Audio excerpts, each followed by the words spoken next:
After being involved in a car accident in New York State, my clients will ask me, well, who can I bring a claim against? What typically happens is you file a claim against not only the driver of the other car, but also the owner of the other car, even if the owner wasn't present.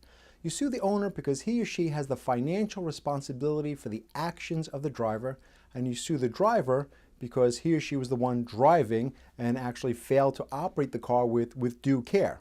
Ultimately, it's the insurance company for the owner of the car, and sometimes the driver might have a separate insurance company that will wind up defending the case and paying your claim at the end of the day.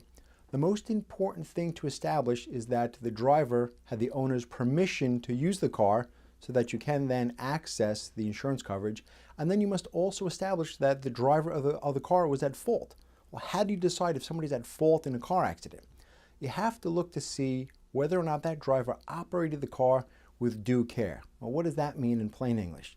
We all know the rules of the road. We know what it means to be a careful driver, but also the vehicle and traffic laws of the state of New York lay out the duties and obligations of all of us as we drive.